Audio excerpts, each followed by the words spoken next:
All right. Good evening, ladies and gentlemen. Tonight, here with my friend Sean. Hello, everyone. Welcome, Sean. So, this hearing, just a really quick, brief rundown on this. Was this hearing already scheduled before the whole signal thing? It was. Okay. I find it very interesting, like the timing of everything that happened with this signal thing. Yeah. I mean, right before what are the odds? That's what a lot of people were saying, that it was way too much of more than a coincidence. Yeah, it's just weird, right? It's weird. That said, Sean was kind enough to go through this was several hours long, wasn't it? It was a couple hours. 2 hours. Yeah, this here is 2 hours, 8 minutes. He went through, got the timestamps. So we're going to break this down for regular people so you have a good understanding of the entirety of it without having to sit through the whole 2 hours. I'm sure you guys have seen some viral clips from this of people asking crazy questions and answering the best that other people answering the best that they can. I'm just going to say, before I even see this, the clips that I saw of Tulsi, she's killing it, man. She is like cool under fire and just, yeah, go ahead. All right. Yeah. But that kind of face, man, it's crazy. She's so used to the Democrats' attacks now. Yeah. Oh yeah. After that debate where she just absolutely obliterated Harris, after that, she was no longer welcome in the Democrat Party. Speaking of Democrat Party and people dipping out, Eric Adams, right? Yeah. Interesting. He's going to run as an independent for the New York City mayor race. That should be interesting to see what happens on that. All right. Let's get started on this. I think he has a good shot.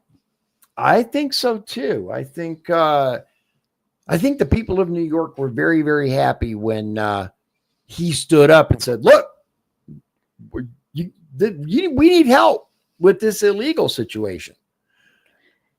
I mean, man, I forgot my drink. You know what? I'm going to actually run and get it while I start this first clip because I've seen this. All right, here we go. We're going to get started. We're going to start with Senator Cotton. And from Arkansas. Here we go. I'd like to begin by welcoming our esteemed panel of witnesses, the Director of National Intelligence, Tulsi Gabbard, the CIA Director, John Ratcliffe, the FBI Director, Kash Patel, the Director of the National Security Agency and Commander of U.S. Cyber Command, General Tim Hawk, and the Defense Intelligence Agency Director, Lieutenant General Jeffrey Cruz. Thank you all for your appearance. Thank you for your leadership. I also want to recognize the hard work and dedication of the thousands of men and women in our intelligence community whom you're here to represent today. Their successes are seldom celebrated. Their accomplishments are often unseen. But our nation is grateful to each one for the vital work they do to keep our nation safe, prosperous, and free. Our annual Worldwide Threats hearing allows for the American people to receive an unvarnished and unbiased account of the real and present dangers that our nation faces. As we will hear from our witnesses, many of the threats we face are truly existential. Communist China is actively working to replace the United States as the world's dominant superpower. Yep. China uses coercive military, economic, and influence operations, short of war, to shape a world favorable to its interests and hostile to ours. These methods include the biggest peacetime military buildup in history, rapidly expanding its nuclear forces, providing critical assistance to help Russia withstand U.S. sanctions, obscuring its role in accelerating the spread of COVID-19 beyond Wuhan, turning a blind eye to Chinese companies that enable the production of fentanyl flooding into the United States, and putting space weapons on orbit, among other tactics. Iran, despite setbacks inflicted on its so-called axis of resistance by Israel over the last year, still aims to destroy what it calls the little Satan. the state of Israel, and what it calls the Great Satan, the United States. It continues to arm Yemeni rebels to attack global shipping, though these outlaws have suffered terrible losses over the last 2 weeks, thanks to decisive action by President Trump and our brave troops. I commend the president, Mike Waltz, Pete Hegseth, and his entire national security team for these actions. Who did these captions? These are awful. Are these like AI generated? I think they're AI generated. These are bad. I'm turning them off. Thank you. Iran also continues its are. decades-long effort to develop surrogate networks inside the United States to threaten U.S. citizens. Furthermore, Iran's nuclear program continues apace. It's actively developing multiple space launch vehicles, which are little more than flimsy cover for an intercontinental ballistic missile program that could hit the United States in a matter of years. But all this will soon come to an end. The supreme leader of Iran now faces a stark choice, thanks to President Trump. The supreme leader can fully dismantle his nuclear program, or he can have it dismantled for him. Finally, today's report also acknowledges that illicit drug production endangers the health and safety of millions of Americans. For the first time, the annual threat assessment lists foreign illicit drug actors as the very first threat to our country. As the report highlights, Mexican-based cartels using precursors produced in China continue to smuggle fentanyl and synthetic opioids into the United States. Last year alone, these deadly drugs tragically killed more than 52,000 Americans, more than the number killed in attacks by foreign terrorists or foreign nations. That's a lot.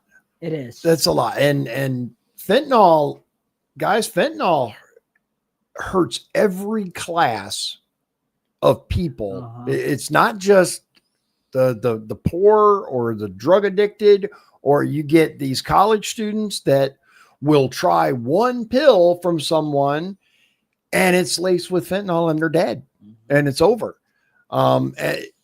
It's crazy. It's absolutely insane. All right, we're going to jump ahead to Senator Warner from Virginia.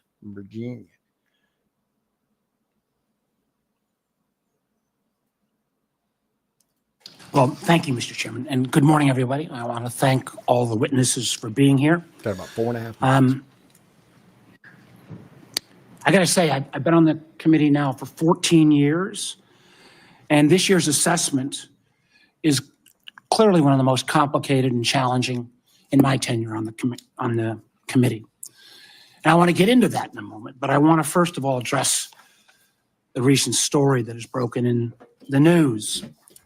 Yesterday, we stunningly learned that senior members of this administration, and according to reports, 2 of our witnesses here today were members of a group chat that discussed highly sensitive and likely classified information that supposedly even included weapons packages, targets, and timing, and included the name of an active CIA agent.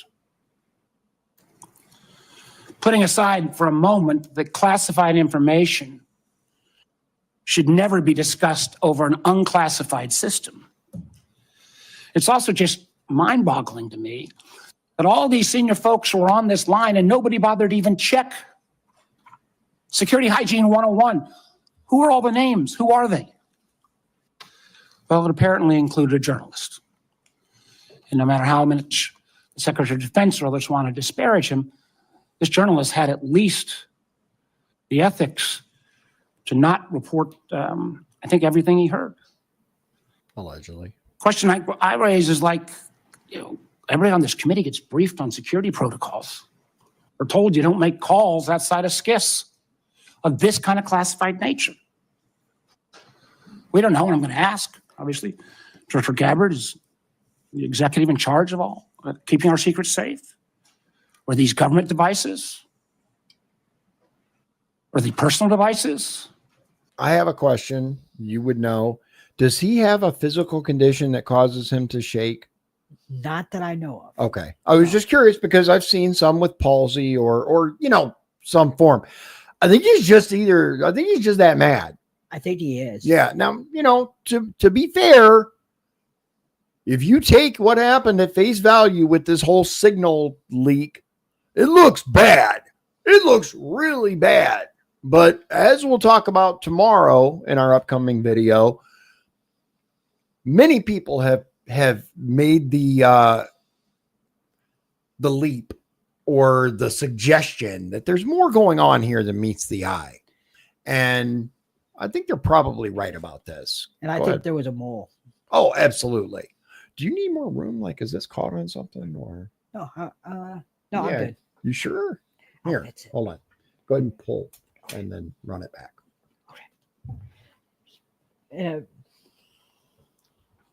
We had a wiring issue. It's okay. I'm going to continue. We've already seen this.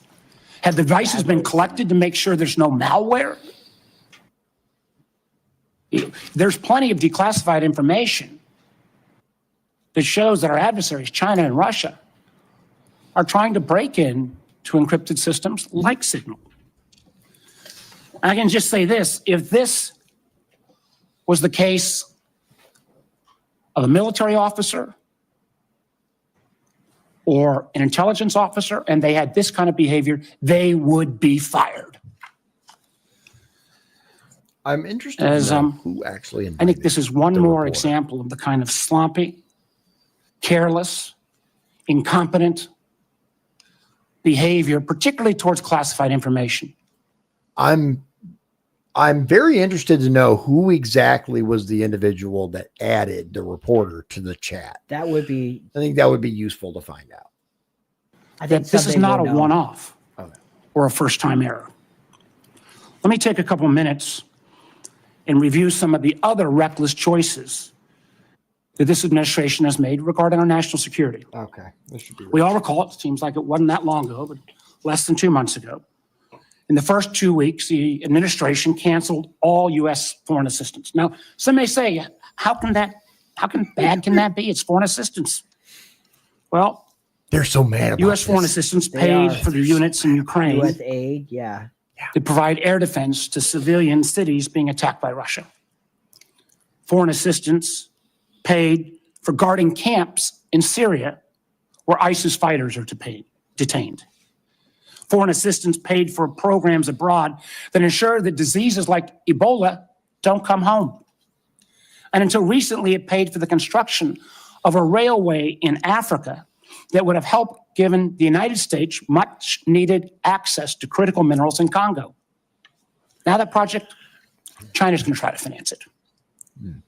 As well, in the first 2 weeks, Dr. Patel, the administration fired several of our most experienced FBI agents, including the head of the Criminal Investigative Division, the head of the Intelligence Division, the head of the Counterterrorism Division, the heads of the New York, Washington, and Miami field office, all individuals who were distinctly and directly responsible for helping to keep America safe. And who, in my opinion, failed abysmally over and over and over. I mean, they're going to argue, oh, you shouldn't have did this. Oh, this was a horrible move. I mean, let's face it, that's what they do. But overall, USAID, reduction, elimination, whatever, we're all positive things as far as I'm concerned. Yeah, there was so much waste. So much We did an waste, entire man. show on that. Yeah. And it was crazy how much they're still discovering waste, fraud, and abuse. Oh, this guy waxes poetic for a while, doesn't he? He does. All right. So we're There's jump some good ahead. stuff USA did too, but Oh, yeah. it needed to completely dissolve the thing and then bring it back. Right. That's the thing. And we've talked about this before. Kevin O'Leary mentioned it. You always cut more than you need to, and then you restore what's needed back. Okay, so we're going to skip ahead to 2255, and it looks like Senator Cotton is It's grilling. Tulsi Gabbard's opening statement. Oh, her opening statement. Okay, here we And go. she represents all three of them. There we go. Understand you'll make a statement for the panel of witnesses. Here we go. Thank you, Mr. Chairman, Vice Chair, members of the committee. Thanks for the opportunity for us to be here to present you the intelligence community's 2025 annual threat assessment. I'm joined here this morning by my colleagues from the CIA, DIA, FBI, and NSA. Speaking of the NSA, The head person on the NSA got fired. yeah, yesterday. and their deputy was reassigned, which normally the deputy steps up to fill at least temporarily. Not in this case. No, the head of the cyber command was brought in as the new head of the NSA. Which is There's really something weird. going on here.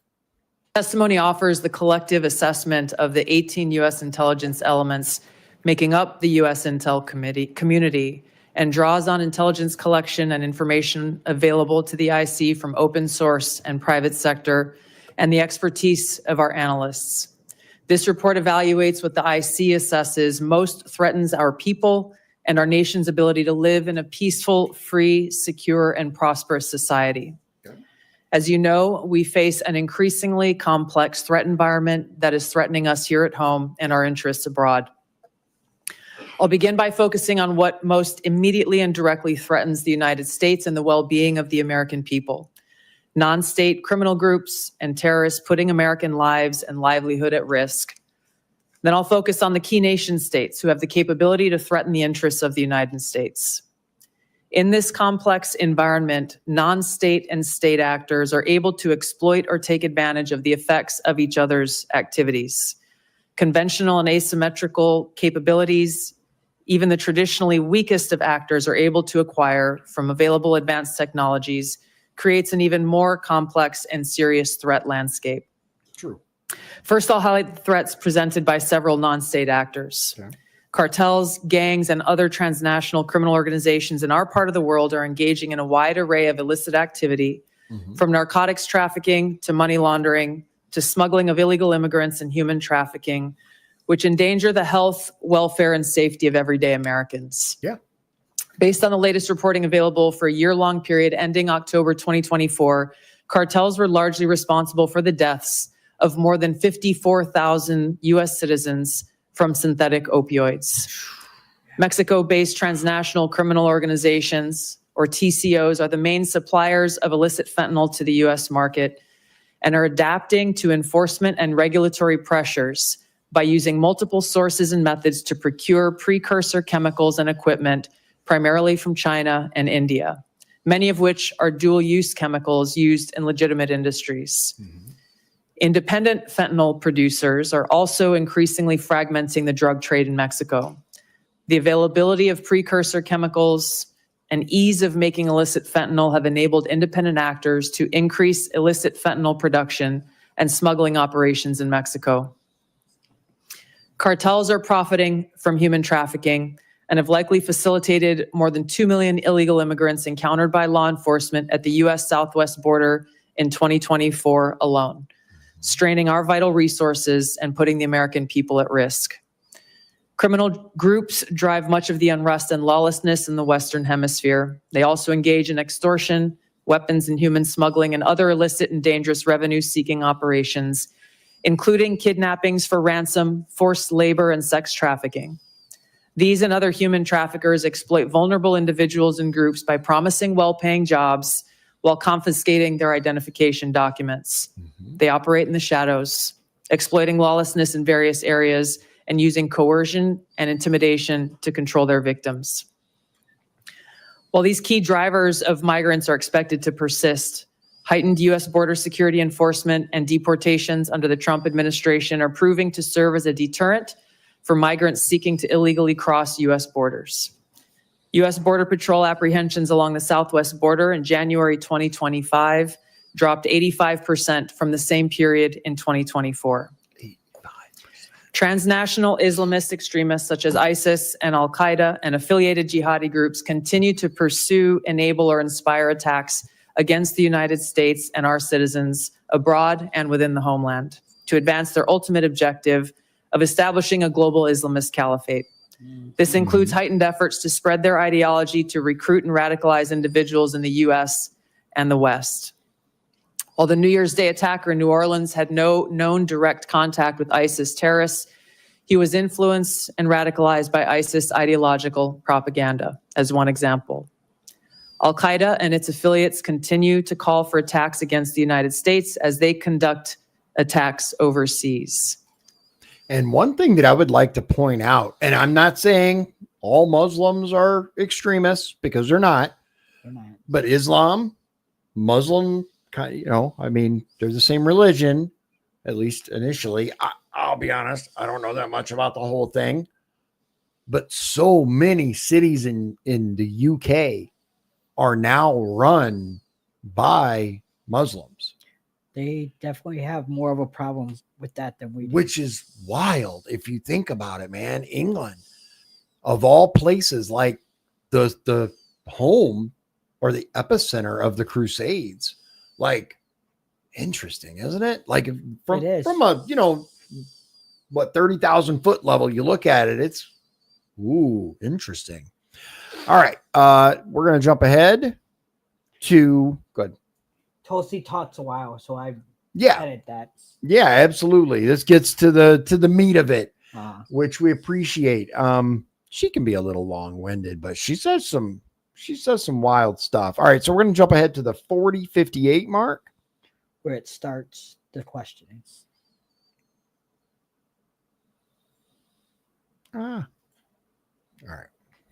Tom. Back to my question. Could you give us some color about the threat that illegal migrants have posed, not only to my state, which has resulted in nearly 300 arrests in 2025, but also to the nation at large?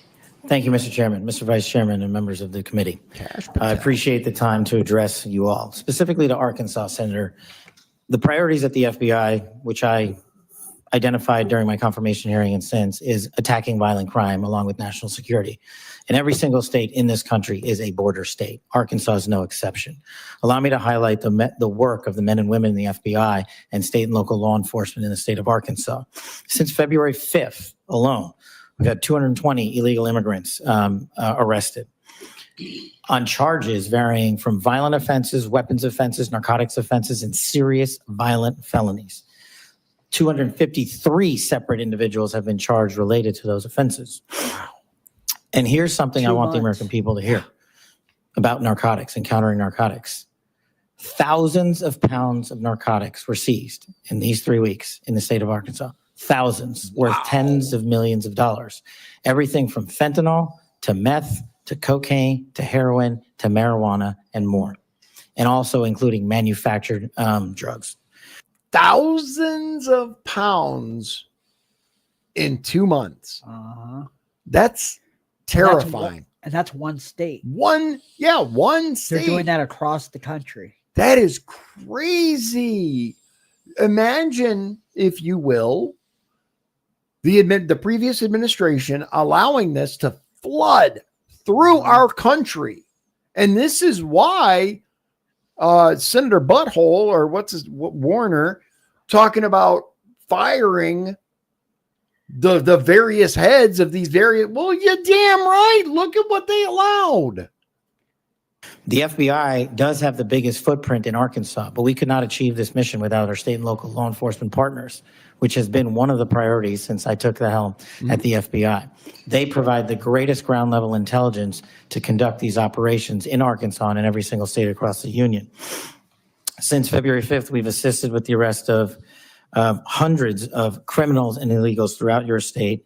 And that was just a 3-week operation. Prior to that, Senator, there was a bust of 17 federal indictments relating to a meth lab in the state of Arkansas in the southwest corner of your state. All of those individuals are now facing prosecution for hundreds of pounds of illegal opioids, guns, and other illicit material. So we will continue to do that work. We will work it 6-7 days a week, 365 days a year, not just in your state, Mr. Chairman, but in every state. Thank you, Director Patel. As Director Gabbard highlighted from the annual threat report, Director Ratcliffe, many, if not most, of the chemical precursors for deadly fentanyl produced by Mexican drug cartels originates in China. China, of course, is a techno-totalitarian police state. They have technology to monitor their own people that Yep. Soviet Russia could have only imagined. Oh my God. Is there any reason, Director Ratcliffe, to believe that China could not monitor and crack down on this flow of chemical precursors to Mexico That's a if it good chose question. to do so? Thank you, Senator, for the question. No, there's nothing that prevent China, the People's Republic of China, from cracking down on fentanyl precursors.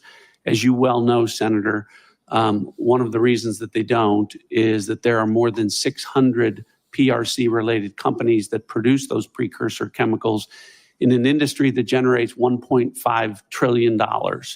That is one of the reasons that we see the Chinese efforts to affect the fentanyl precursors are really limited in nature and intermittent in nature, and not a dedicated effort to enforce their own laws and regulations to crack down on this. Thank you. Yeah. That's crazy. That $1 trillion industry. No wonder they don't care. I mean, and let's face it, like, how are they hurt by fentanyl flooding in the United States? It hurts us, not them. And they're making money off of it. That's what I mean, man. The stuff that was allowed to continue. Okay, we get Pocahontas coming up, 4534. And yeah, this, oh no, my bad. I thought it was Warren. Nope. Okay. Warren. Yeah, you wrote Warren. That's okay. All right. It's twitchy over here. All right. So 4534. Probably the autocorrect. Probably. I went a little ahead. Did I? Wait. Yeah. Just a little bit. All right. And you know, can you guess what he's going to want to talk about? I wonder what all the dangers to the United States from fentanyl and cartels and illegals and all this other stuff. You're only going to need one guess. Here we go. Dr. Gabbard, did you participate in the group chat with Secretary of Defense and other Trump senior officials discussing the Yemen war plans? Senator, I don't want to get into the specifics. Ma'am, were you on? You're not going to be willing to address. Conversations So that you're not, occurred are you in- denying, Matt, will you answer my question, ma'am? Get a thought out. You were not TG on this group chat? I'm not going to get into the specifics. So you of the refuse to deliberate- acknowledge whether you were on this group chat? Senator, I'm not going to get into the Why specifics. are you going to get into the specifics? Is it because it's all classified? Because this is currently under review by the National Security Because it's Council. all classified? If it's not classified, I love her. Share the face, text her little now. smirk. Oh my. As the White House, Imagine how infuriating. And like, I get it. And she's like, I watch her and I'm like, but imagine how infuriating it is For to Senator Warren. for Warner, for him to stare down the barrel. Look, it's giving him an aneurysm. But to stare down the smirk of that face looking at you, repeating the same statement over and over. Like, I get why he's flustered. I get why he's angry, but I gotta give Tulsi props, man. Previously- is it Like a classified or boss. non-classified information on this text? I can confirm. Director Radcliffe, were you on the group chat? Senator, I was on a signal messaging group. So you were the John Ratcliffe on that chat? I was. Thank you. Can I provide some context, Senator, to that? Yes, but I've got So- a series of questions. Well, Director. but I think it's important because at the outset, you made a couple of comments about signal messaging using encrypted apps. So that we're clear, one of the first things that happened when I was confirmed as CIA director was signal was loaded onto my computer at the CIA, as it is for most CIA officers. It's an authorized app. Uh-huh. The CIA uses Signal. He tries to make it out like it's like Facebook Messenger. Democrats are just trying to find anything. Oh, that of they can course. go after them. Absolutely. Yeah. Absolutely. One of the things that I was briefed on very early, Senator, was by the CIA records management folks about the use of Signal as a permissible work use. It is. That is a practice that preceded the current administration to the Biden administration. Director Ratcliffe, I've got a series of questions. If you're making I don't care that it's authorized. I'm trying to tear you down. Shut up and listen. To the point. Well, if you're making the statement, the signal is a secure channel. No, can I answer that? It is I've got a series of end-to-end encryption. So to finish, I understand encryption. It is permissible to use to communicate and coordinate for work purposes, provided, Senator, that any decisions that are made are also recorded through formal channels. Right. So those were procedures that were implemented. My staff implemented those processes, followed those processes, complied with those processes, and finally, just please. So my communications, to be clear, in a signal message group were entirely permissible and lawful and did not include classified information. Well, we will make that determination, because if it's not classified. Look at did you see the look on his face? The sheer, we will make that determination. Oh my God, man. Like, who is this guy? Senator Warner. Yeah, Warner. He's from Virginia. Okay. How long has he been a senator? I believe since 2009, I think. So a minute. I mean, he's been there for a little bit. Known as one of the deans of the Senate. He carries a lot of weight. Okay. All right. Interesting. Moving on. Share the text with the committee. Let me go on. Director Gabbard. Why should he? The reporter already put him out there. That's what I was trying to understand. Yeah. What he was exactly referring to. So here's where I think, and this is part of this, right, is him constantly saying, well, was there classified information? And people constantly telling him there was no classified information shared.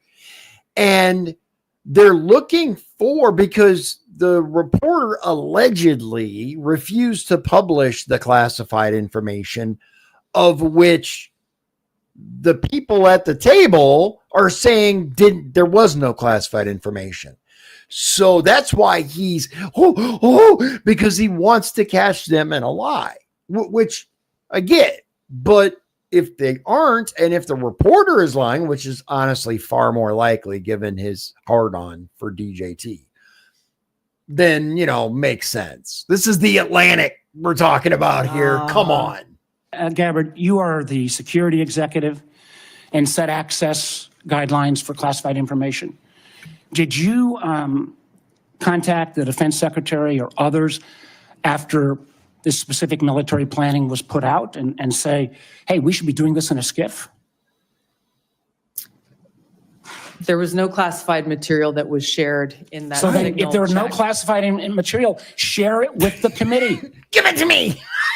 You can't have it both ways. These are important jobs. This is our national security. Bobbing and weaving and trying to, filibuster your answer. What? So please answer the question. If this was Director Gabbard, if this was a rank and file intelligence officer who did this kind of careless behavior, what would you do with them? Senator, I'll reiterate that there was no classified material that was shared in that. And if there's no classified materials, share. And then if there's no classified materials, then you can't even answer the question whether you're on the chat. This is strangely familiar, and I think my colleagues will remember when you couldn't answer the question, is Edward Snowden a traitor? Man, I have serious doubts. That's where we're at. About your what? I noticed how he caught himself. He did. He was about to say something that would have got him in a lot of trouble, I believe. I noticed that too. Yeah. What do you think he was going to say? I mean, it could be a number of things, but what do you think, given this guy's TDS, given this guy's about Trump? I think he was going to say, I question your loyalty. Oh, he could have, to the United States of America. Yeah, basically saying, I think you're a traitor. That would have opened up a whole other can of worms for him, in my opinion. And it's not the first time that she's been accused of that. Right? Right? The Washington Post apparently think that's, fine to put Hillary out Clinton there. went on a huge tirade against her. Who years did? ago. Hillary Clinton. Oh, yeah. That she's paid for by Putin and all this other crap. Dude, get a new boogeyman. Like, for real. We're, like, done. Gabbard, I'm gonna Putin's not a give you good this. guy, but Tweeted yeah, I just think 11 that days too. ago. Right. I'm quoting you. Any unauthorized release of classified information is a violation of the law and will be treated as such.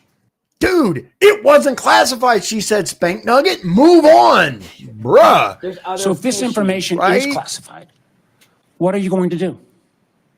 Senator, 2 points here. First of all, there's a difference between inadvertent release versus Careless and sloppy. malicious leaks of classified information. The second point is there was no classified information that was on Then the this information, this signal committee group should get chat. that information. Director And the Patel, National Security Director Council Patel, is my time's reviewing about out, how and I'm this going to use occurred. my 12 seconds at the chairman again. Director Patel, has the FBI launched any investigation of this? Senator, I was just briefed about it late last night, this morning. I don't have an update. I would like to get an answer by the end of the day. Oh, I'm sure you would. We were talking about that earlier, how Tulsi keeps her cool. Oh, That's an yeah. example of her keeping Oh, her yeah, she is rock solid, man. I mean, just iceberg. Just, oh, yeah, okay. She was prepared. She knew what was up already with this. All right, so we go into Senator Cornyn, from Cornyn Texas. from Texas. Good old Texas. At this point in the ordinary course of affairs, I would recognize Senator Collins. Nope, Hold it's on. right. No, it's I got 56. Oh, no, you're right. You're It's right. You're right. He She just- asked Yeah, me to we're good, express to sorry. you that she is under the weather this morning. She regrets Oh, her saying that absence, Senator but Collins isn't anticipates here submitting today. written questions to which I would request your prompt replies for the Okay. senator. Senator Cornyn. Director Gabbard, I applaud President Trump's efforts to try to bring a Cornyn. end to the war between Russia and Ukraine. Agreed. I want to read a statement out of the annual threat assessment and just confirm that you agree with this. It says Russia views its ongoing war with Ukraine as a proxy conflict with the West, and its objective to restore Russian strength and security in its near abroad against perceived U.S.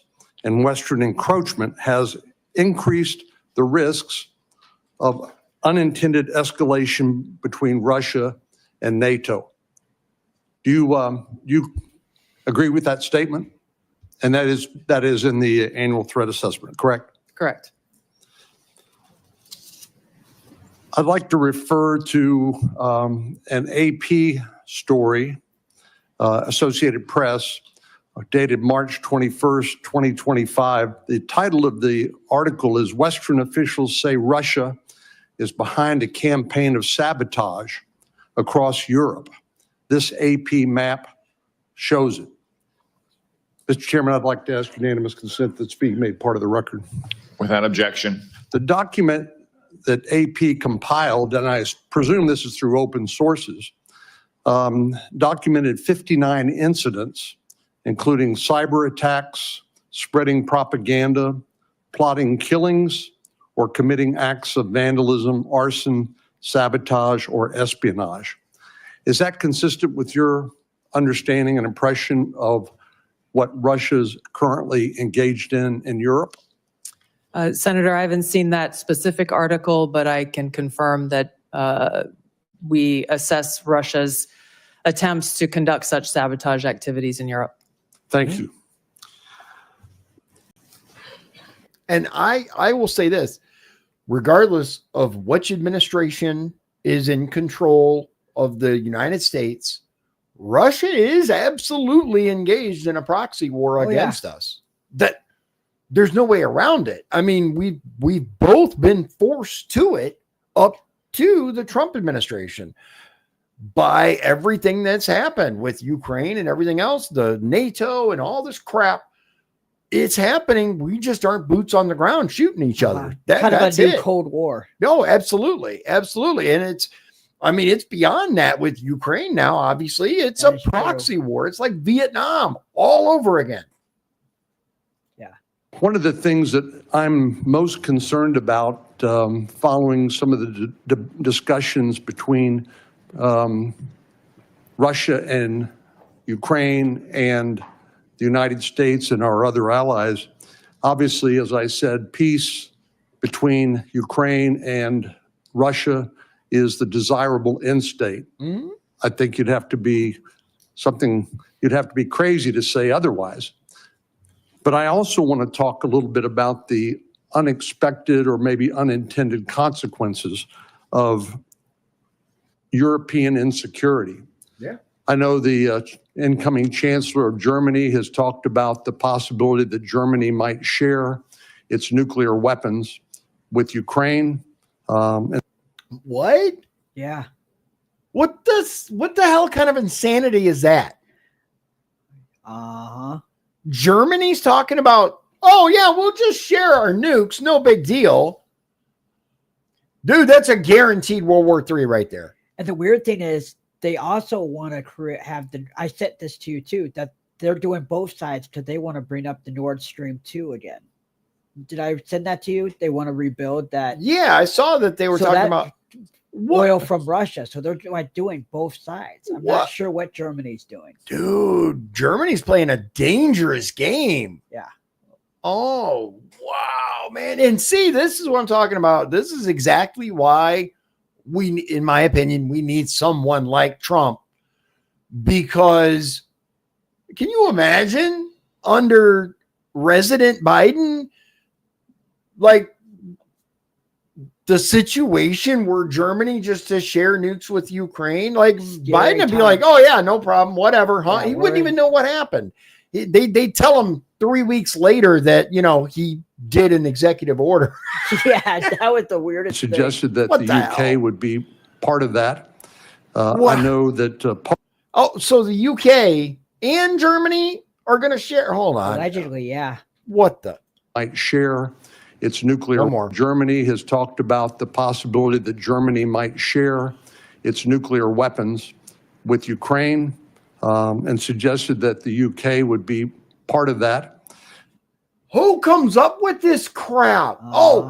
Because Trump's in on. There was no talk of this before. It was just give him more money, give him more weapons, give him more money, give him more weapons, until Trump said, yeah, we're turning that faucet off. And I like these hearings too, because the mainstream media and any media never talks about They don't talk about this part. No. Exactly. That's why I love the way that you pick the clips, because this, I could have sworn I watched this guy ask all his questions before on the various clips that were out there. I never saw this. I never saw a word about this. This is nuts, dude. What the?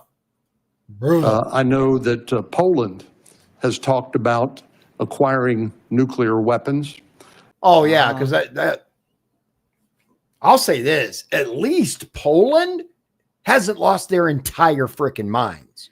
That is true. But we don't need more nukes out there. No. Let's be honest. We got plenty. And this makes me think of why this could be the reason why Trump is finally out of nowhere started talking about how we got to be careful with nuclear weapons. Yeah. Yeah. Yeah. I had no idea that this was even going on. I didn't either. This is until wild. I watched this. Okay, so we're going to jump ahead to 5607. This is Senator Wyden. Yep. From Oregon. From Oregon. Here we go. Democrat. Obviously, my colleagues and I feel very strongly about the war planning meeting over unclassified phones. Obviously, I want you guys to understand what just happened. A guy, a senator, a United States senator, mentioned that two foreign nations are talking about sharing their nuclear arsenal with a country who is currently at war with one of the top powers in the entire world and probably the most prolific nuclear arsenal on the planet. They got more nukes than we do by number. Yeah. We have better tech, but they have more. And what are they talking about? This friggin' signal chat. Still. They're playing politics. It's unbelievable. Obviously dangerous. This is exactly the crypt keeper here. Obviously, people need to know about this. We need to be concerned. This is why Congress/Senate has lost the faith of the American people. completely. Yeah, their approval rating's in the teens. Yeah, it's Both the mishandling of classified information and the deliberate destruction of federal records are potential crimes that ought to be investigated immediately. And I want to make clear that I'm of the view that there ought to be resignation, starting with the National Security Advisor and the Secretary of Defense. nobody cares what you think, because if you had your way, they never would have been confirmed in the first place. Shut up and sit down, Crypt Keeper. Director Ratcliffe and Director Gabbard, have you participated in any other group chats with senior Trump administration officials in which classified information was shared using phones that weren't cleared for such information? Question. How old is this guy? He looks like look at that, He's man. aged in the last few years. I think he's In that particular pause, he looks like a slimmer George Soros. a little bit. Oh, just a little. He's been around a while. Just a little. Maybe there's some family resemblance there. I don't know. Maybe they're just, I'm just saying. I don't know for sure. I'm just saying. He's 75 years old. 75. He looks older than that. Isn't it crazy? We really need term limits. Oh my God. Like, look, bruh, 75. Yeah, he's been around since 1996. For the two of you. Senator, thank you for the question. I haven't, your question was, have I participated in any other group chats sharing classified information?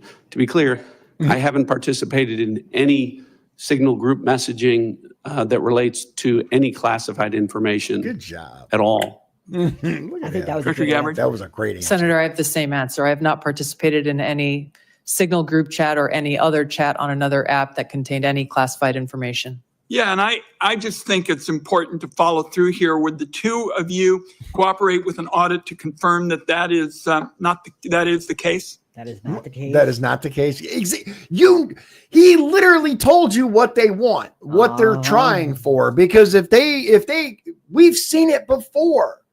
Look at the whole Crossfire hurricane bullshit that happened when Trump was there before, right? And the Russia crap. You give these people the tiniest amount of cooperation and they will use anything and everything against you.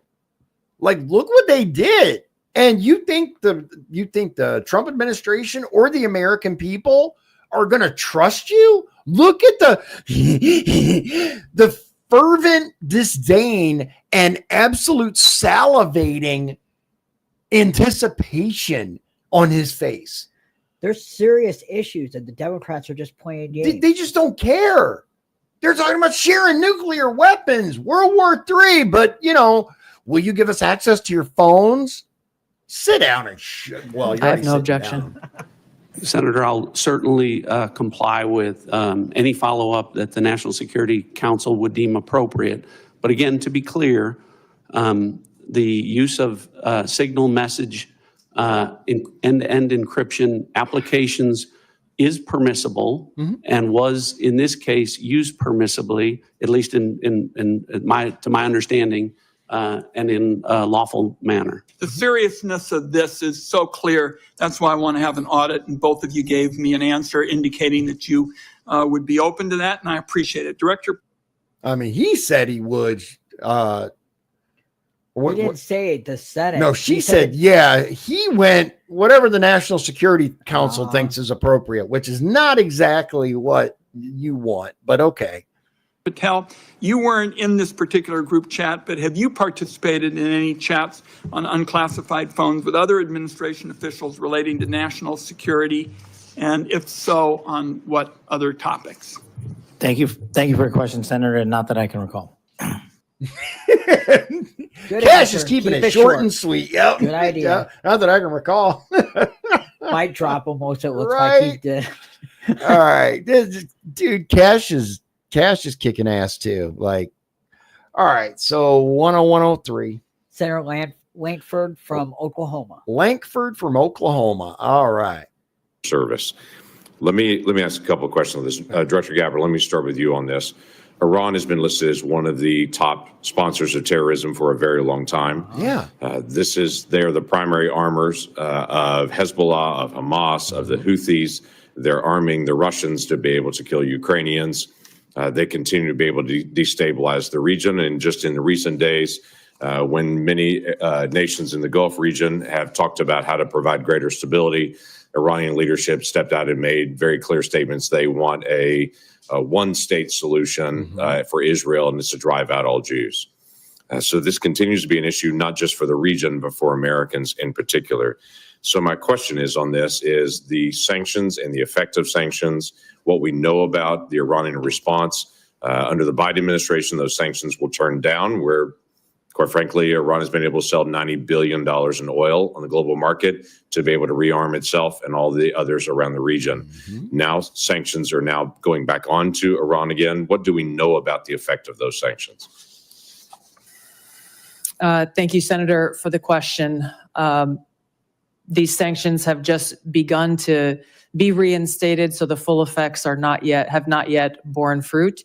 But the message that the president has sent with his maximum pressure campaign is certainly heard. As the chairman mentioned in his opening remarks, President Trump recently sent a letter to the leader of Iran expressing his interest in direct talks in order to try to de-escalate and to prevent war, prevent Iran from gaining a nuclear weapon, but also stated that there would be military consequences if there was no direct negotiations. So President Trump is continuing to carry out his vision and mission of peace through strength, acting in the best interests of the American people.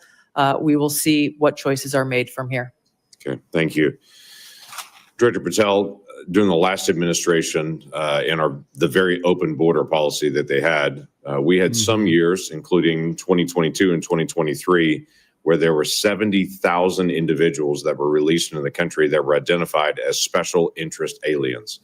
This is something this committee and the Homeland Security Committee tried over and over again to get details on. The Biden administration was unwilling to be able to share any of the details of the special interest aliens, led to a great amount of frustration. The comment came often back to us is that FBI is going to track all these individuals and to be able to identify them, even though it was 70,000 a year that were coming into the country.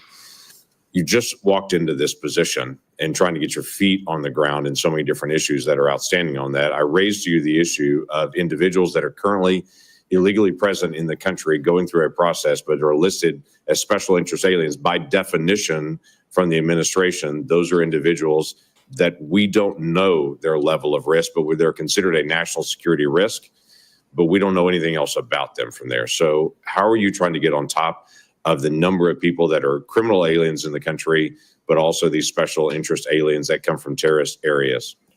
Thank you, Senator. Appreciate your question. As far as the FBI is concerned, you hit on it, criminal. So we are focused across our interagency partners at DHS, ICE, CBP, CIS, and elsewhere to identify through our information sharing networks that we have stood up with state and local law enforcement to provide us the details on any criminal evidence relating to any of the individuals you highlighted. And if there's a nexus there, a case will be opened, by the line agents who predicated lawful and factual basis to do so. And we will further refer that matter to the Department of Justice for prosecution. We are reviewing all of these cases anew, and we will report back to you, Senator, with some fidelity on the outcome of that process. Okay, so it sounds like he's on top of it. Oh, yeah. 70,000 a year, basically people who we don't know anything about, but come from really bad areas. That's concerning. And anytime that our government tried to, find out more, the administration said, oh, don't worry about it. The FBI is watching them. Yeah. Okay. We're jumping ahead just a minute here. Heinrich from New Mexico. All right. Senator Heinrich from New Mexico. From New Mexico. Here we go. That the content of this discussion on who determined that the content of this discussion on Signal was not classified? You can tell what party he's from. Yep.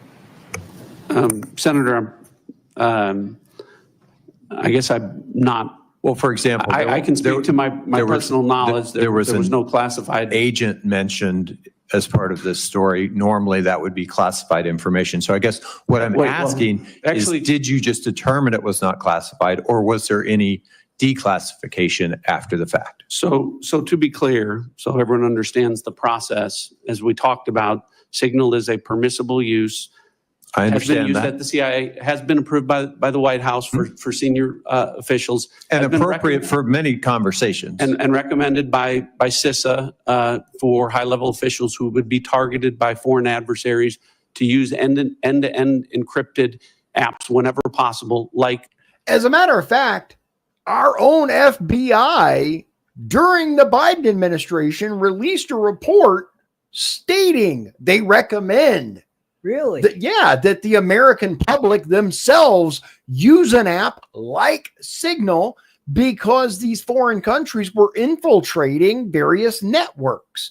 Your regular text messages are not safe. That's crazy that they're going after them for that. And it comes down to, it's not the use of Signal, it's the fact that this dipshit reporter, which should he have been included in this chat? No. Everybody agrees, no, he should not have been a part of this chat. But no classified information was shared. At least that's what they say. We'll see. I hope it's the truth. I hope so too. Like, if there was classified information shared, then yeah, heads should roll. I absolutely agree. Heads should roll. But Signal. There's no proof in of that this yet. case, what the National Security Advisor did was to request through a Signal message that there be coordination. So you mentioned the name of a CIA active officer, correct? So I didn't mention the name. You didn't I mention the mentioned name. Existence of that. And in the article, the implication was that somehow that was improper. That was not the case. So a CIA officer was not operating undercover. So the request for coordination was for a staff member to coordinate on the high side. oh, bruh, okay. Now what does this mean? What is he saying? He's saying they're making such a big deal out of the fact that they leaked the name of a CIA officer. There's tons of CIA officers that are listed as officers unless and until they go undercover. This guy wasn't undercover. He's just an officer. He's an office grunt, potentially. What's the Tom Clancy series that had the CIA analyst who ended up doing all the really cool stuff? Jack Ryan, right? Somebody like him, and if he's not undercover, everybody knows Jack Ryan worked for the CIA. Like, this is the kind of obfuscation. They don't care about nuclear weapons. They care about that you, the American public, think the Trump administration screwed up. That's what they want you to care about. They're playing politics. Absolutely. So I communicated the name of a CIA officer not operating undercover, completely appropriate, who does openly and routinely coordinate with the White House as a member of my staff. So the intimation there that there was something inappropriate was clearly incorrect. Oh, yeah. Did it occur to you that given the sensitive nature of this discussion, that it could just move to the high side? He's shaking too. Yeah, I don't know. Now, I have spoken in front of large numbers of people when I ran for office. It can be disconcerting. This is a sitting United States senator. This is not new for him. It's not. This is at least the second one that I've seen actively shaking. He's been around a while too. Heinrich. They both have. Yeah. Like, something's up. I don't know. Something's up, man. I didn't had noticed Heinrich. I noticed Warner. Yeah. And you know what? If either of them have a legitimate medical condition that causes them to lose control, I retract. And Warner absolutely might. Okay. But I don't know if either Warner one. might. Yeah, it's possible on that old summit, but this I don't guy, know about Heinrich. yeah. If you guys know of something that I don't know about, by all means, let me know, and I will say, okay, absolutely forgiven. Ow. Go ahead. So that was clearly, Senator, I think the intent was that this was initially set up by the National Security Advisor with the instruction that send a point of contact, and then you will be provided with information further on the high side for high side communication. So I think clearly it reflects that the National Security Advisor intended this to be, as it should have been, a mechanism for coordinating between senior level officials, but not a substitute for using high side or classified communications for anything that would be classified. And I think that that is exactly what did happen. Okay. All right. Yeah, they conveniently left that out. You know, when they kept reporting these little clips and they kept showing these little blurbs of people asking this and answering that, they made sure to include the inclusion of an active CIA agent, the inclusion of the name of an active CIA agent. They failed to mention during all of these clips that it was one of his staffers who routinely accompanies him to briefings. Like he said, everybody knows the dude works for the CIA. It's not some big ass secret. Like, these people kill me, dude. Did you find anything out? No, I don't think he does. I don't think either one of them have a medical condition, a known reported medical condition. Yeah, nothing to the public. Right. Senator Warner. I didn't look up. That is very interesting. All right, we're going to jump ahead to Senator Budd at 113-29 from North Carolina. North Carolina. He just won his seat. Okay, so he's a new. He a newbie, huh? Did he come in? Did he, like, a lot of times they'll be like from the House or a governor or something. He came from the North Carolina. Of what the Secretary of Defense expects in terms. He came from what? I'm sorry, I accidentally clicked He the came button. from the North Carolina House or Senate. Okay, so he was like a state rep. Yeah. And came to U.S. Congress. Okay, all right. So he should be fairly familiar with stuff. Here we go. Who's this guy? Oh, this is the guy we were talking about earlier who got fired. He's gone now. Look it up. Go ahead. Of our aggressive approach to be able to restore deterrence, and I look forward to talking with you about that in the closed hearing. Look forward to that. Here we go. Directors Gabbard and Ratcliffe and Patel, thank you all again for being here. So as you're all keenly aware, Section 702 of FISA is an extremely useful authority to help keep our nation safe. Also know that we need to rebuild American people's trust and confidence that such authorities are not being misused by the intelligence community. Agreed. To unlawfully target Americans. So since taking over president. your respective agencies, can you tell me and tell the American people Can I say how something? effective the recent changes have been in protecting Look at privacy? Senator Young. Not even paying attention. Do you see him right? He's doing work. You're which right. Kind of annoyed me during the hearing. That's an excellent point. Is he actively taking notes on the current hearing? I somehow doubt it. I don't think he is. I somehow doubt it, because did you see him? You watched the entire hearing. Did you see him look up and focus at any point during this hearing? No. It's really annoying. I was annoyed when I saw this hearing with him. Every once in a while, I will be positively or pleasantly surprised at Senator Young's vote. The majority of the time, when I see the way he voted, I'm like, yep. I legitimately don't understand how this guy keeps getting fucking elected. I had high hopes for him. The guy's a Marine, which he doesn't, by the way, which he will not let you forget. He was a Marine. See, he's working on something else. Yeah, he's. I don't even think he's paying attention. All right, for people who don't know, that's our senator from Indiana. Right, Todd Young, who's very personable. He is very friendly. Really good presence. I met him in person a couple of times when I ran for office. Went to Congress of Counties, all that nifty stuff. Yeah, and he used to. When I used to write letters, I got frustrated because I never got letters back. Yeah. Back in the day, he used to write me back pretty. I've had contact with his office. He is a nice guy, but. Exactly.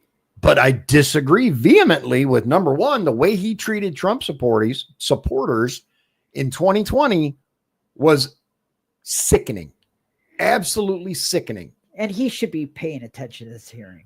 And his voting record sucks. Yeah, very similar. Sucks. Very rare. Suspicious. Very suspicious. But anyway, let's go back to the hearing. Yeah. And civil liberties of each and every Americans.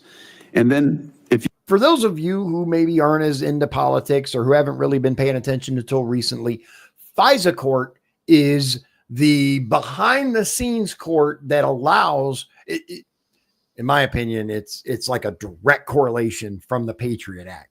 It allows the government to spy on you without really any true probable cause. It kind of sets up to potentially get probable cause. And that's what they used against Trump when he ran in 2015, 2016. You know who appoints the people for the FISA courts, right? Who is that? John Roberts, the Chief Justice. The Chief Justice, just so you know. Yeah. Interesting. We will comment on how useful the authority is in generating intelligence that actually protects the homeland. We'll start with you, Director Gabbard.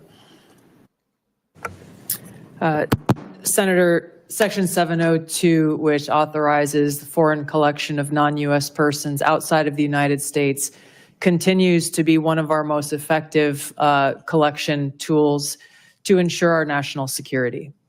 There are a number of reforms that the Senate passed, that Congress passed last year, that have proven to strengthen the protections of Americans' Fourth Amendment rights. In the short time that I've been in the seat, I've seen a few examples of that directly, most recently through the FISA court, calling in an amici to come in and weigh in on a dispute regarding provisions that would further protect Americans' Fourth Amendment rights. I'll be visiting our friends at the NSA next week and doing a quote unquote ride along to observe directly how those reforms that Congress passed are being implemented to protect Americans' civil liberties. That's and look good forward news. to reporting back after I've had that opportunity. Thank you, Director I'm Patel. looking forward to that. Thank you, Senator. With my background in FISA and 702, I just want to clearly delineate between FISA Title 1.3 and 702 collection. We need to both ardently defend its use, but also ardently support reforms that allow the American public to entrust that those charged with those capabilities are not violating the Fourth Amendment or any other violation. Speaking to Title 1, Title 3, when it comes to U.S. persons, I have already included an amendment in terms of FBI language to make sure that when a U.S. person is targeted, that the FBI specifically is responsible for culling through all exculpatory information that is reasonably known and satisfying that burden and stating it in the application. When it comes to 702, Senator, some of the... I'm going to pause it briefly because the intention of FISA is to find foreign adversaries, FISA. It's, I think, right? Yeah. It's foreign something. But it's being used like it was in the case of Trump. It's being used against American citizens without proper due process. And so I was really happy with Kash Patel's answer here. The biggest enterprise efforts we have had to thwart national security risk would not have occurred if 702 collection had gone dark. And the FBI continues to use that information to protect the homeland. We've had multiple takedowns in the last 6 months based on 702 and interagency collection processes. But we just need to ensure the American public, and I'm working with my team, that even in the 702 sphere, American citizens' information is protected. Thank you all. I look forward to the discussion in the closed session. Yeah. I mean, like I said, so far, I'm very happy with Kash Patel as FBI director. What do you think? He's doing good. He's doing a good job. Really happy. I'm really happy with Tulsi Gabbard as DNI. And what do you think of Hegseth? I've been like really impressed with his like boots on the ground approach with like getting out there and actually talking to the troops and training with the troops. Did you see him doing the runs with them? I did. That is a huge morale boost. Imagine the dude ultimately in charge just showing up and doing the same work you are. And I think it also helped that he was a soldier himself. Oh, yeah, of course. Of course. So he knows what it's like. All right. We're going to jump ahead to Senator Rounds, 12310. Senator from South Dakota.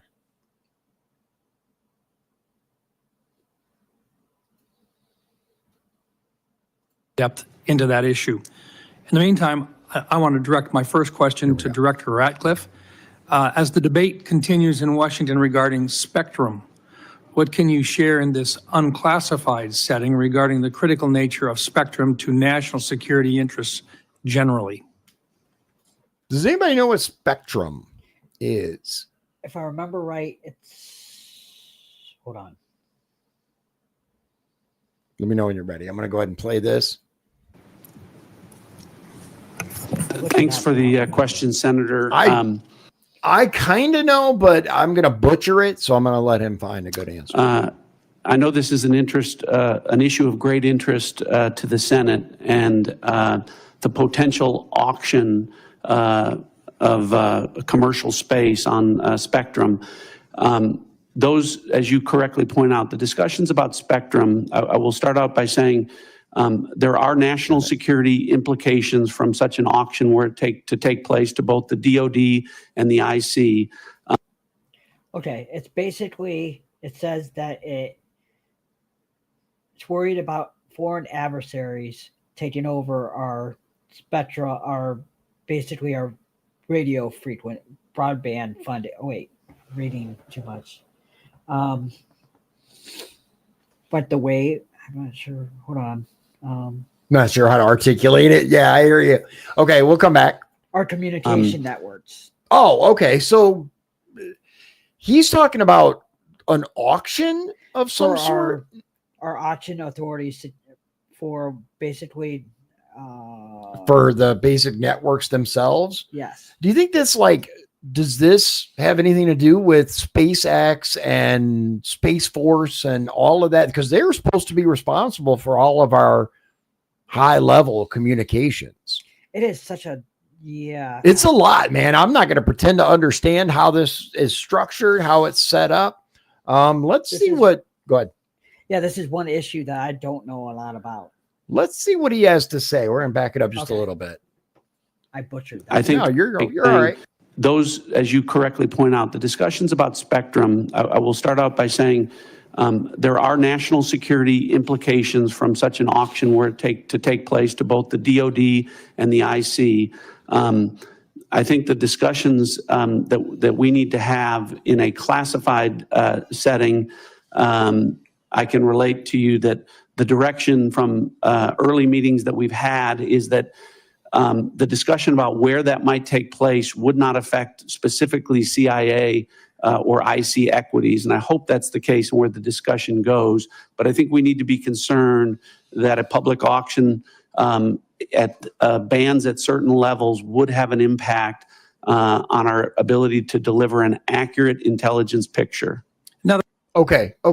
I see now what's going on. Okay. So I, just to type in a little bit different, I put in what is spectrum auction, right? Spectrum auction is a government organized process where the rights to use specific radio frequency bands, AKA the spectrum, are sold to the highest bidder, typically mobile network operators like AT&T, Xfinity, stuff like that, to promote competition and efficient use of this scarce resource. Well, that could go very badly. And that's why he's saying, what happens if foreign nations buy this, like right? China. Like China or Russia. Or Iran. Yeah, or exactly. Now he's saying it's not going to affect the CIA or really the intelligence community because they are protected under Space Force. But the average American citizen, on the other hand, our data is already out there. But imagine them having direct access to all your phone calls, all your texts, all your emails. I see. All that data transfers through your mobile network in many cases. Everything on your phone, obviously. That could be a problem. That could definitely be a problem. In other words, there are parts of the spectrum which simply cannot be shared with the commercial. That's correct. All right. Thank you. And we can talk about the specific reasons about why in a classified setting that would cause a diminishment of our ability to deliver a good threat picture to the commander-in-chief. And in some cases, life or death consequences. Absolutely. Involved. Thank you. Director Patel, first of all, I just want to thank you for what you are doing. And I know that there's a number of items that in your previous life you did that simply can't be discussed, but nonetheless, we've appreciated what you have done for your country already. today I just wanted to talk to you about, we've seen a series of public news reports about ISIS threats within the United States. And there have been several successful interdictions, Oklahoma City, Philadelphia, New York. Although the question remains as to the total number of ISIS operatives who were able to breach porous borders in the months and years before policy changes in this January of 2025, to what extent is the FBI tracking operatives who remain in the United States today, and what is the FBI doing to track them down? Thank you, Senator. I appreciate your question and your comments. So the priorities at the FBI since I took over have been violent crime and national security, and this speaks directly to national security.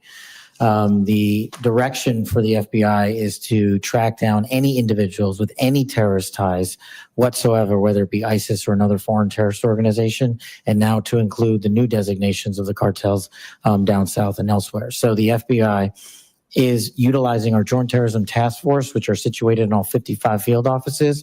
But the key to success there is our partnership with state and local law enforcement who have the ground level intelligence on some of these operatives. And as you've highlighted, okay, so obviously he's got his little American pin, right? Or America flag pin on his lapel, but it's not a normal American flag. I can't quite see. There's something in the middle there. Do you guys know what that is? If you could provide like a blow up image, I'm curious about what I can't quite see it. No matter how hard I squint, I'm old. But I'm just curious. I don't think it's anything like crazy. Is it an elephant? Is it a something? I don't know. I don't know what that is. Yeah. I've seen all kinds of them. I have a couple that are kind of cool from when I ran, but okay, we're going to jump ahead to Senator Bennett from Colorado. Oh boy. And he's a Democrat, so you know what he's doing. You already know what he's going to focus on. Here we go. Oh, look at this guy. You know what? This guy reminds me of the kid from high school who everybody beat up. Not, I didn't, but who everybody beat up. I actually protected those kids, but that's a whole other story. Anyway, and swore that he was going to get revenge, right? He was going to get power and crush them. This is what this guy reminds. He just has that look, doesn't he? He's got that look. Rumors are that he's going to run for governor, so he's probably going to be the next governor of Colorado. Oh, God help us all. Yeah. Ratcliffe, holding this hearing. Thank you for being here. Mr. Director Ratcliffe, it sounds to me like your testimony today and the Secretary and the DNI's testimony is that there was nothing wrong at all with the signal thread that you were on, that it didn't include any targeting information or battle sequence.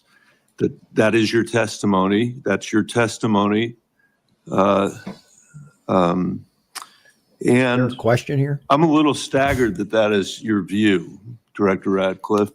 Does the CIA have any rules about handling of classified information? Yes or no? Yes. Thank you, Director Ratcliffe.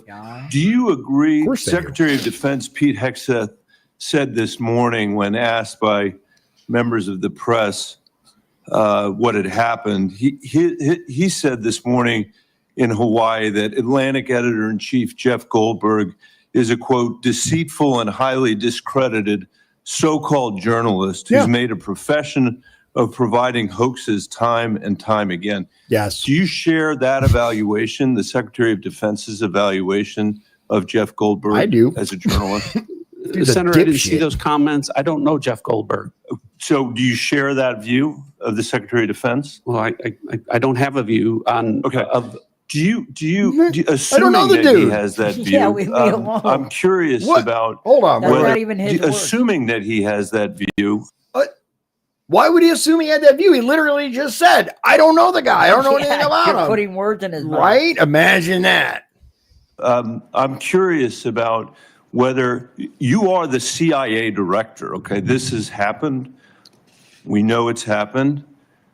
Did Jeff Goldberg somehow, did he create a hoax that allowed him to become part of this signal thread?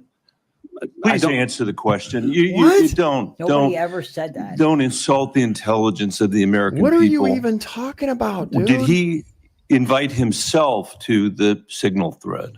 I don't know how he was invited, but clearly he was added. Clearly it was. Finish your sentence, please. Clearly he was added to the signal group.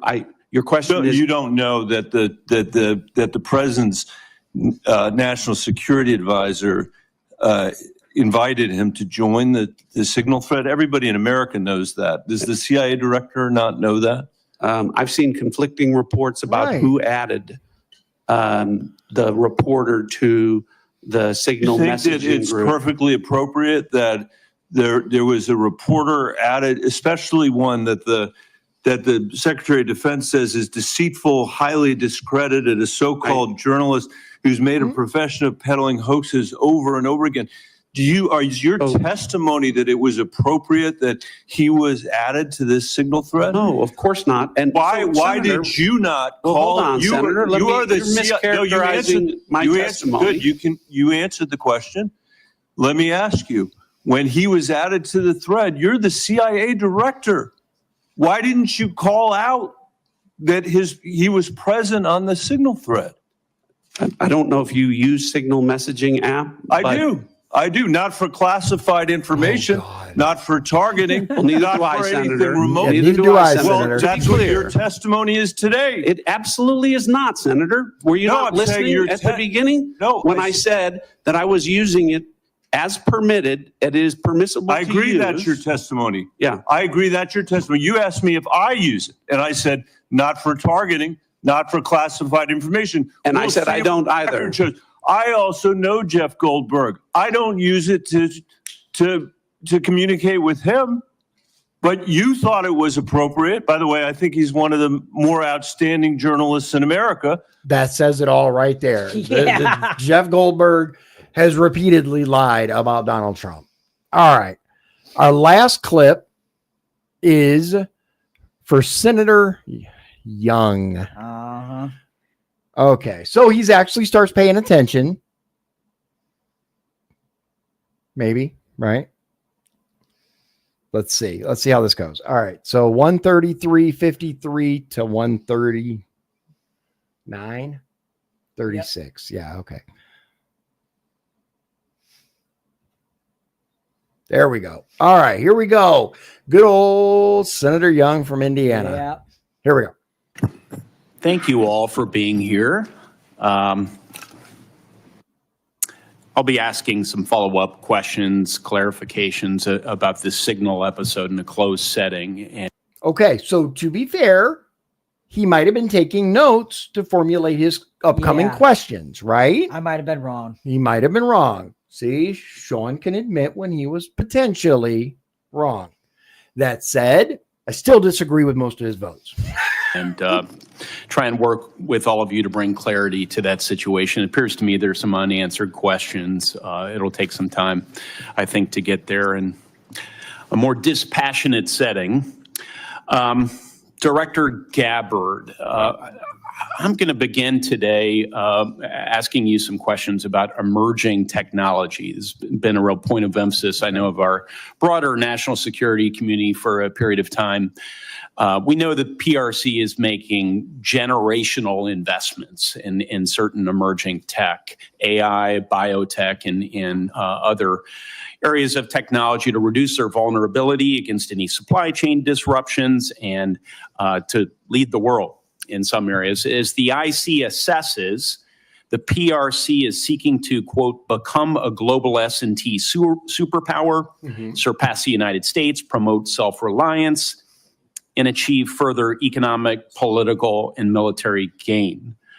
So, Director Gabbard, can you describe the actions China is taking to operationalize that IC assessment in ways that directly target the security and prosperity of everyday Americans? That's a good question, actually. Senator, what we know is that they are trying to use these capabilities as a means to continue to exploit vulnerabilities within our own critical infrastructure and our cyber technology.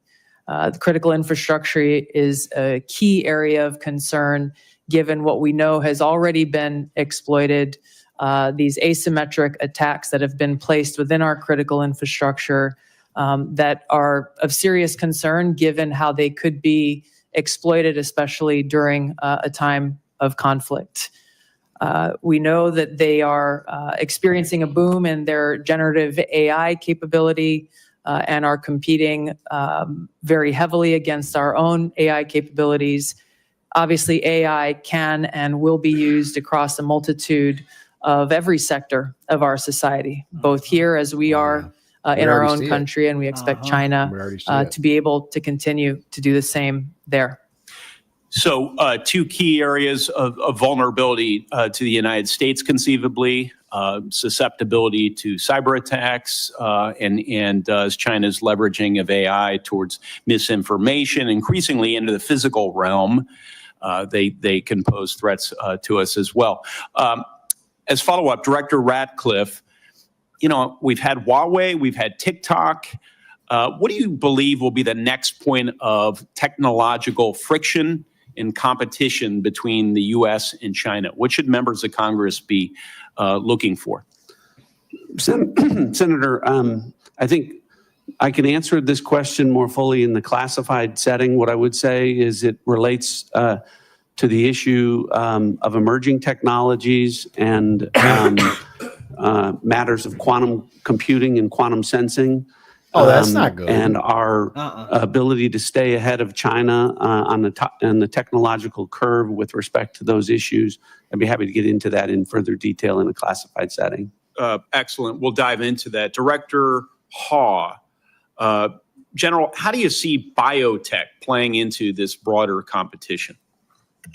I think it's an area that, from our perspective, has increasingly been a priority as we want to understand the approach that China's taken, and also to ensure that as we think about the president's priorities in terms of both economic and technology security, we are certainly, as a community, following DNI's guidance, that we are increasingly putting our resources to be able to ensure that we understand where China is investing in those resources and how that will impact our economy and overall the overall health of our national security. Thank you, General. Director Gabbard, not a lot of time left on this end, but I do have a little crypto interest I wanted to communicate to you. Okay. Can you share with this committee how we're positioned to disrupt foreign cyber efforts to steal cryptocurrency, such as the North Koreans have successfully done? If others would like to pull this thread and weigh in on this question very briefly, that would be great. Senator, we're obviously aware of North Korea's revenue generating by stealing cryptocurrency has had a significant effect on North Korea's capabilities. I defer to our technical experts on the actions that are being taken. Senator, I think this would be a great topic when we go to closed session. It's going to be a busy closed setting. Yeah. Yes. Director Patel? I agree with the general. In closed session, I can provide some details. It's what you get when you visit with a bunch of spies. All right, Chairman. I mean, he's not wrong. This is, the entire intelligence community heads at this table. I mean, of course, they're going to be closed session. All right, guys. That's the conclusion of this. Everything else is filler, really. My quick takeaways: the Democrats are so focused on this signal chat when there are real look. However it happened, we got to get to the bottom of who added him and why and how. But I think it was it Hegseth who said, no, Ratcliffe, I think, who said that there were some discrepancies from different people about who actually invited this guy to the chat. And how he became. Yeah, how he got added to this. That said, there are serious concerns about Germany and the UK sharing nuclear weapons with Ukraine. Like, how is that not everywhere? Yeah. When You Russia only hear talks from about this. nukes, you never hear the end of it. But Germany and the UK talk about just here you go to Ukraine. Like, that's a guaranteed escalation. No doubt about it. Beyond a shadow of a doubt. Boom. Like, that's terrifying. But you don't hear from anything about that. People are so worried about this signal chat, which the claim is that no classified information was shared. I don't know. All right, guys. I hope you guys have a wonderful evening, and we'll see you again real soon. God bless you. God bless Indiana, and God bless the United States of America. Hope you have a great evening. Good night.